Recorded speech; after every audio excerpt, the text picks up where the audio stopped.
Hey, this is Aaron from Night Combat Solutions. Today I'm going to talk a little bit about the Armasight Drone Pro. It's a digital night vision weapons sight that's much cheaper than Gen 3. Now, most of you know me as an I2 fan, but digital's really advanced in the past few years to where it becomes a viable night vision option for those that don't want to drop the money on a Gen 3 device or even a high-end Gen 2 device. It also has some certain features that you just can't get with I2, like the ability to record through a DVR or take still pictures or even change reticles. One of the drawbacks to digital is that it's not a light amplification device. That said, you can just use an illuminator. With an illuminator, there's not really any drawback, especially in a hunting situation where it's actually an advantage to be able to shine the eyes of the animals you're looking for. The one downside to an illuminator is that if you're up against an adversary that has night vision capabilities, you're going to stand out like a sore thumb if you're running any type of active IR illumination or a laser. But typically people in those jobs are going to go with a different device. But for a law enforcement aspect, digital is viable because you can record any operation through the unit. I'll start with the basic Drone Pro. Now this year, for 2014, they do have a tan version, which is pretty cool. I like the tan, and a lot of people do.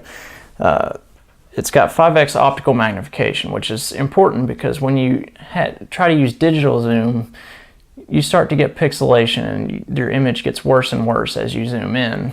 There's also the 10x version, which is basically the 5x scope with an optical doubler. Your power switch is back here on the rear, and it's a pull switch.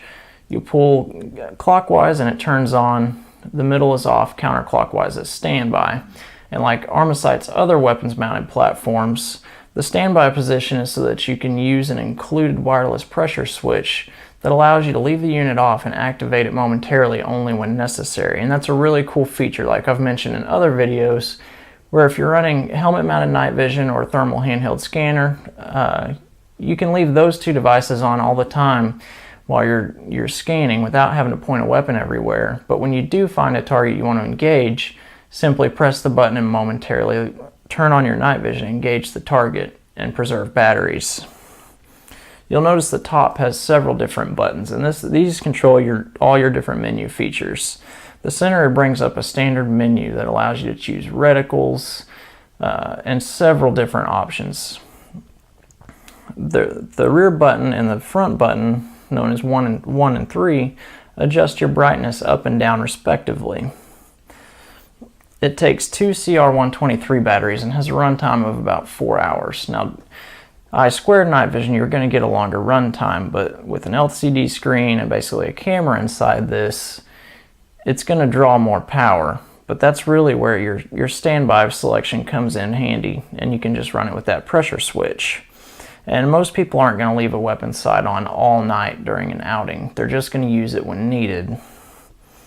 Now, that said, if you need more battery life, there's a port on the right-hand side that allows you to plug in an external battery pack and almost triple that runtime. In addition, you can also plug your DVR into this port and record video through it.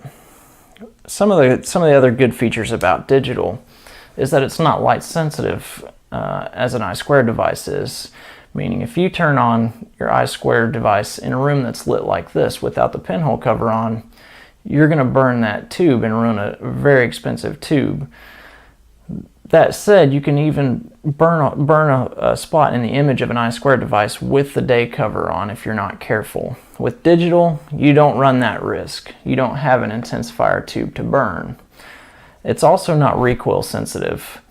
In an I2 device, under recoil while the unit is powered on, you run the possibility of the MCP flexing and making contact with the photocathode that will basically ruin the device. You'll get spots in the image. With a digital, that's not the case.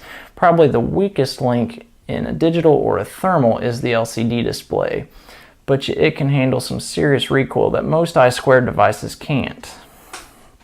Now, both Drone Pros come with a QD base with 2 locking levers. And I've found this base to be really repeatable because sometimes I will switch between a day optic with like an ADM or Bobro QD mount, and run this night vision at night and switch back and forth. And very rarely have I ever had a POI shift, and it's usually because of foreign debris or getting it in the wrong slot.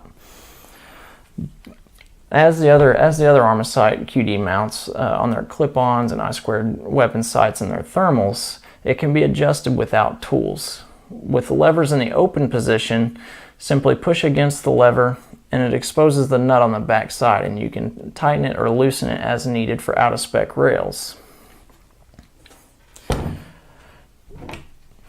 And the 10X version is virtually identical, like I mentioned earlier. You just have that optical doubler, and you can remove that optical doubler and run it in a 5X mode. Now be aware that in the field, if you decide to put your doubler on while running it without it, you could have some POI shift. That's not the case all the time, but you need to be familiar with your gear, and any gear, not just night vision for that matter, to make sure of those issues before you go out. And you'll notice on the front of this device is your focus ring. Back here is your ocular focus, and that's going to allow you to adjust the unit for your eyesight. The front one is a distance focus. It'll focus from 10 yards to infinity. And that's really good, because with the digital you do have some range. As long as you have a really good illuminator, such as the IR850W or some of the other illuminators out there, you can get some serious distance out of a digital. Whereas a few years ago, you're talking a 50-yard device. Now you're up in the hundreds of yards.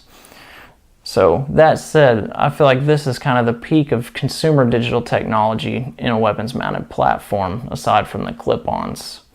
There's other digital clip-ons and weapon sights out there, but they're not the same quality as the Armasight Drone Pro or the Cypher. So when you're looking for a digital, give this a hard look